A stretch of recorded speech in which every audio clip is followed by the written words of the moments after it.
Should be really good. Should be great, right? Counting on closer to that time where you receive your lot number. Our next speaker has been working throughout the length and breadth of Guyana in the housing and water sectors. He has always been very vocal and very accessible. That is the Honorable Minister of Housing and Water, Collin Croal. Kindly help me to.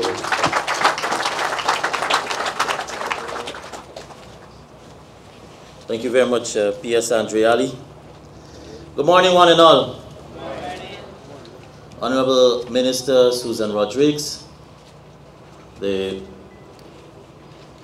Permanent Secretary Andreali, Chairman of the Board for Central Housing and Planning Authority, Dr. Emmanuel Cummins, and is ably assisted by his Secretary, Rajesh Ramlagan, CEO of CHPA, Mr. Sharon Graves, the full complement of staff of both the Ministry of Housing and Water and CHPA, the Chairman of Monrepo La Reconnaissance Neighborhood Democratic Council, and the area for which, as has been mentioned, for which we are allocating today.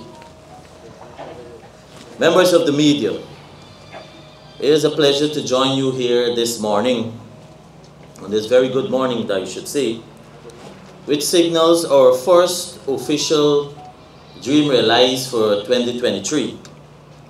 And as we mentioned, our target for these two areas, and that is for Good Hope and Plantation, Good Hope and Plantation Luziknan, over 1,500.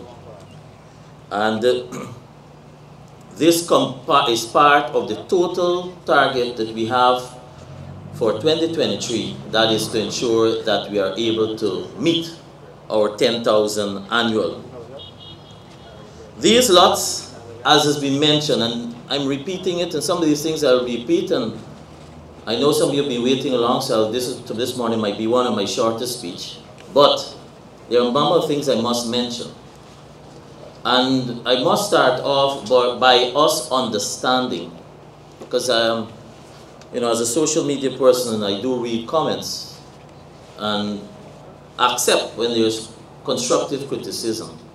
But then there's also a failing if we don't inform the nation as to some of the machinations that happen behind the scene. And so CEO mentioned to you that when we are developing a lot, we are developing from scratch. So each one of you, you live wherever you at, somewhere behind on the backlands, you hear about backlands, and what exists there. Formerly sugarcane land, former land of doing probably idle for many years, drainage, and you have dams. So that is what we're developing. It costs money. And so while the comment over the last 24 hours, you will see comments that say, yes, we are an oil and gas nation, and that we should be providing the lots free, etc. It is because of our ability, whereby we are earning more resources for our country. It is allowing us to deliver on our mandate, and we are able to do that as quickly as possible. And that is why more resources are being made available for infrastructure development. So the cost has been mentioned by CEO of $4 million. That will be on average, if you, for a lot, to develop a lot, if you're talking about the drainage, the connection of the utilities, that is water, electricity, and to cap the road to finish. Where we do the first phase, on average, is about $3.5 million to develop a lot. So you realize, when the CEO spoke about cross-subsidization, etc., it's basically whereby the lot cost that you're paying for, by and large, is subsidized, and its funding is coming from elsewhere. So, for example, you have Government of Guyana input, and that is from capital input, and then you also have from sale of land for commercial purpose that is utilized for development or fast-tracking infrastructure. So owning your own home, you recognize, is a personal achievement that all of us strive for. But you're here and you can attest your wait has been a while. You can attest that their challenges were many.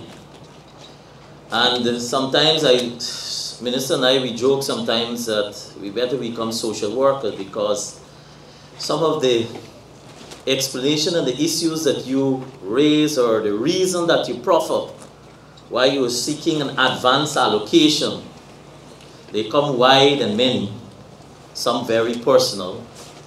And we know some of the challenges you may face, whether you're dealing with rental arrangement, whether you're dealing with in-laws arrangement, right? So these are some of the things you're confronted with. But we are working to ensure that we are able to quickly develop the infrastructure for you to access. So we also have here today to help you in your planning, because while we allocate now, the infrastructure works follow. It allows us to be able to plan budgetary-wise what is required for infrastructure.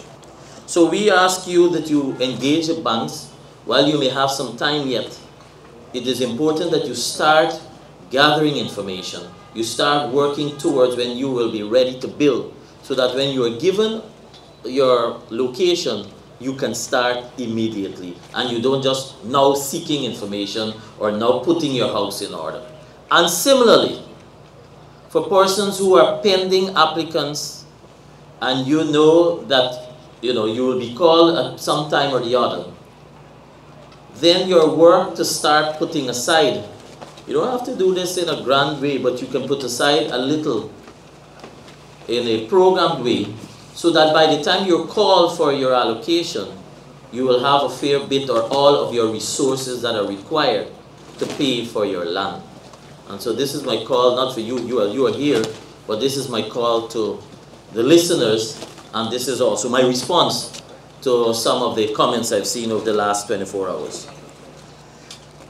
So what are some updates I want to give you quickly?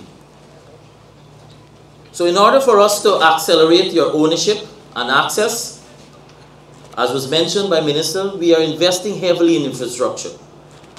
Works are taking place across the country. You just take any one or couple hours and drive to the back of, whether you start in Region 2, you start a Charity on the Nime, you come in Region 3, a number of areas, you come here in Region 4, East Bank, and now East Coast, where it is the focus. You go to Region 5, similarly, you go to Region 6, you just go and you will see the amount of infrastructure work that is taking place. And that is, for example, for the Endracht, for Lara Souvenir, Success, Good Hope, Block 6 Hope, we are currently spending about $10.1 billion to develop the infrastructure works there. For this year alone, we have ongoing works to the tune of $56.8 billion for first phase infrastructure.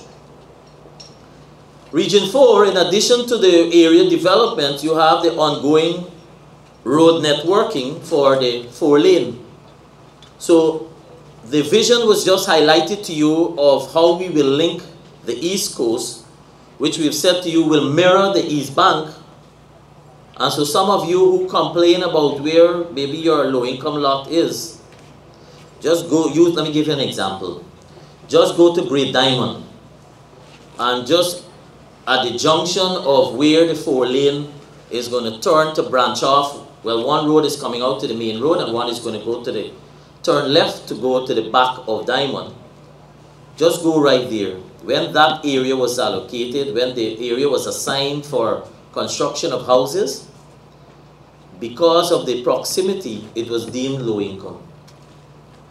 You go there now, it's actually the front or the very first area you access when you come off of that 4-lane. So in essence, the value right away has more than doubled, not just doubled, has more than doubled.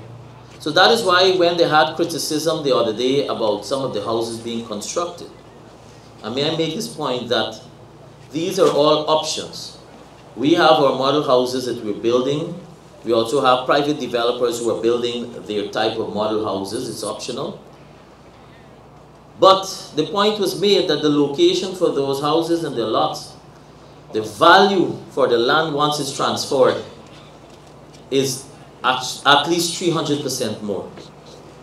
And so on the East Bank, we have right now $11.6 billion being spent for development works in Golden Grove, Block 13, Block 2, Block 7, Block 3. So in terms of progress, it is to note that 100% of the contracts for infrastructure developments on the East Coast and the East Bank, we have signed, we have mobilized, and land clearance and preparation have already started. So you're at an advantage too now, because we have signed contracts for these areas. So you, by the end of this year, you will be accessing your new location. As part of community road development, because some of you live in existing communities and you have listeners, we have more than 257 roads or 113 kilometers of carriageway that in Region 4, and I'm not speaking to Region 4 alone, that will be upgraded to asphaltic concrete surface to about 5.9 or around $6 billion. And we are currently doing this in a number of existing housing schemes. And as you travel across this country, across the coastline, we have over 1,100 community roads that are being constructed. And another round, when this is complete, there will be another round of community roads being developed.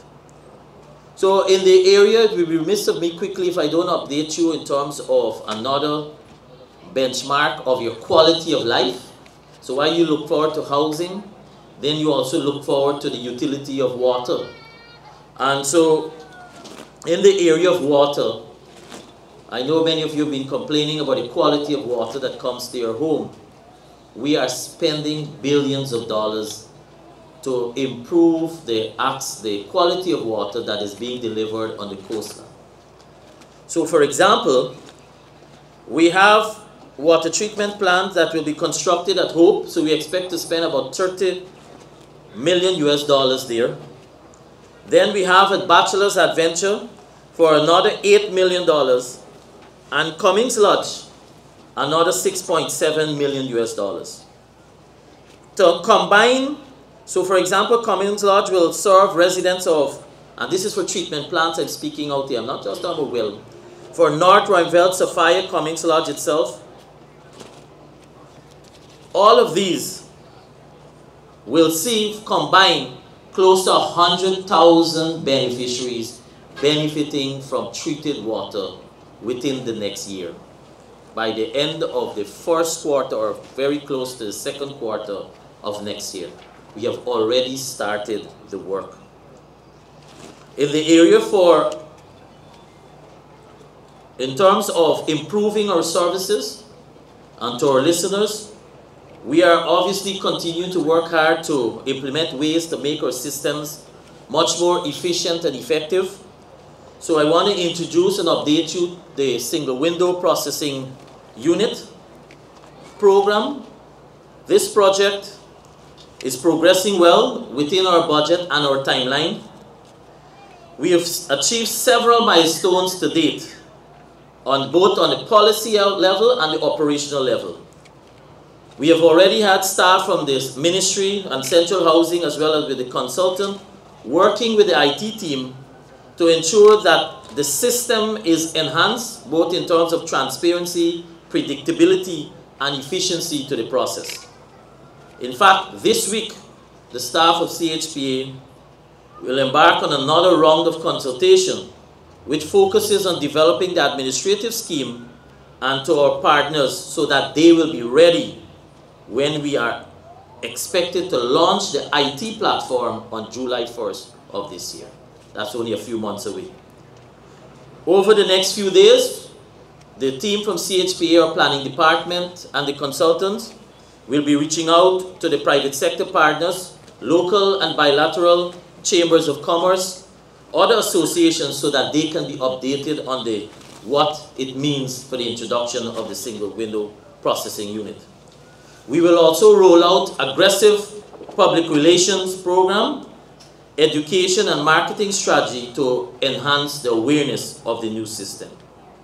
Ladies and gentlemen, I am confident that this system, when we introduce fully, will make the present application and approval system more efficient, as well as enhance the ease of doing business with government agencies. Our housing program is progressing smoothly and quickly. We have houses that are being constructed across the board, and then we also, so I won't go into the details today, but we also have work that has commenced on the Silica City. The land clearance, by and large, is nearing completion, and so we'll move into the next phase of commencing the construction of the first 100 houses. I want to touch on 3 other topics before I wrap up. We have been receiving numerous complaints, and we have also been catching persons. So let me make this public announcement. We have also been catching persons, unscrupulous persons, who have been trying to whether sell house lots or sell dreams, whichever one it is, but then duping somebody. But we want to make it very clear. It is only at the ministry, that's breakdown, the regional offices, or when we have special exercises like today, Dream Realize, where payments are done, or location for payments. Anywhere else you're making a payment can't be to the Central Housing and Planning Authority. And so we're asking listeners and you to work with us for when you find persons who are trying to do this. The difficulty we have been having is that in order for us to make some persons criminally culpable, we need the support of you on the ground. What does that support require? It requires statements. So when it reaches to the level of the police, and the police requires a statement so that they can take this to another level, that's where we're having the major challenge. Because persons are not going the extra mile. Yes, we're reporting that there's fraud. Yes, we're saying so many every day that they're paying money for house lot, whatever it is the case. But at the end of the day, you are also a willing participant if you know these things and don't come forward and help us by providing information. We've strengthened our investigative arm as well as our enforcement arm. So in our employment now is one former, somebody with experience, but one former senior person from the hierarchy of the police force, for which we've been undertaking a number of investigations to go after. And this does not also place a responsibility in terms of you in the field. It also places the responsibility on the staff of the ministry and CHPA. Because we've had cause over the sometime in the last month, we've dismissed a staff on that similar type of allegation. The other comment I want to make quickly is in terms of what you see every day, and when you complain every day, and when our enforcement arm comes and apply the necessary law, then you have another segment of the population that complains that we are inhumane, etc. You know what I'm talking about? Squatting. When somebody comes and occupies an area next to you, right? You make that complaint, You get the we get the enforcement arm, and we move, and we relocate, we remove, etc. But on the other hand, when it concerns a family member or friend of yours, we complain that how, as a government, as a ministry, and as ministers too, because we have to give approval, we are inconsiderate. But let me make this repeated.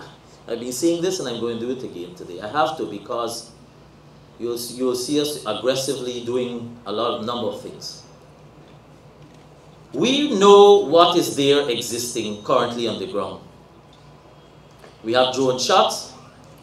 We have the community development department that has been out in the field taking cognizance and logging, as well as marking some of the buildings that exist in some of these unregulated areas or squatting. Don't try anything new.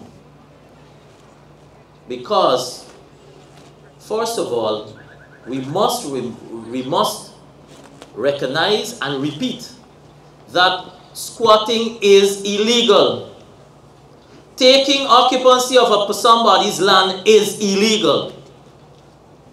But yes, you have a loving and caring president and government.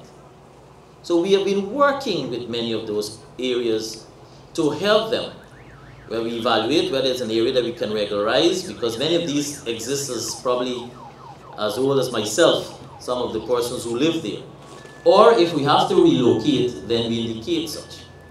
So I know a hotbed area has always been and will be, over the next coming days, just after Easter, is success. We have to address success, and because we're on the East Coast, I'm addressing it. And you know, sometimes ministerial work is not about only giving you the good news or bright news. We have to face the facts, right? And as leaders, we have to speak things as they are. But we'll work with all those persons there, but we have already started infrastructure work. So the first clearance for the road alignment has started. And so sometime in the new week, we'll be visiting the area. I'll be visiting that area. But all those persons that are there have to be relocated. And I'm making that openly now. I'm starting the topic. But we will work with who is there. Don't try anything new, because we already marked all the houses. In closing, I want to encourage all of you to continue to ask persons you know who are awaiting allocations to have patience. We will get to them. We are working assiduously towards, first of all, our 50,000 benchmark, for which we have already crossed the 21,000 ceiling of allocations since we're in office. And by the time we're finished with this exercise for these two areas, we will be somewhere close to about 22,500. So we're moving, and we are moving, and we are on track to our 50,000 allocation. But we must also acknowledge our President, His Excellency President Ali, who has been ensuring that resources are made available to us at the ministry and the agency so that we can have the infrastructure work being developed. $56 billion signed right here at the convention center 1 month ago. And I'm not talking about existing works, these are new works, is not to be taken lightly when you have other sectors that are competing for similar development and fast-track development. I want to wish all of you a happy Easter, ask you to ensure that your children fly their kites in a safe manner. And as was said, certainly this is a Easter blessing and greetings that you're receiving today. I want to say my final comment to the staff of Central Housing and Planning Authority and the Ministry of Housing and Water, because sometimes, and I try as far as possible to be when they are working in the field and we have a similar exercise, to be with them, because to have an understanding what goes through, what's the process that they go through. So for example, last week The core staff were busy on the Region 3 outreach with His Excellency. They were there for 2 days, had no rest. They all Friday night and over the weekend were busy preparing for today. And there's a lot of work that goes into preparation. This morning I passed at the office. While we are here, there is still about 50 persons I see sitting on the Ministry of Housing. Maybe oblivious that we have this activity today. But this is the nature of the game, and they understand. They are accustomed to this type of working environment. They understand. All they ask sometimes is for your little indulgence and patience, because I know your frustration too is sometimes amplified in the way how you speak, and then it doesn't go down the right road. But we want to reserve our comment and appreciation and thanks for the hard-working staff of the Ministry of Central Housing and Planning Authority. When I read some of the comments, and which I am appreciative of, so it gives me an idea of the feedback from members of the public and from the media. They too share information. So when you have maybe 1,000 smiling faces today, and by the end of this exercise, when you post or when the PR team posts the exercise today on our page, you will see a number of comments that says, what happened to Region 2? What happened to Region 6? And today's Region 4 day to shine, right? It's not like we don't go other regions, right? What happened to this location? What happened to, and the cycle goes on, right? We are accustomed to that. So congratulations to all of you that are here today. They have a system. Just be patient. They'll get to you. They work. We have a line that we says, when you ask what time we close off, we normally say we work to finish. We did this in curfew, during the curfew period, and so we do this as a norm. Thank you very much, and congratulations and all success to your new adventure for owning your own home, acquiring your new lot, so that you can have a development and a space for yourself and for your children, and that even some cases sleep very comfortable at night. Thank you very much.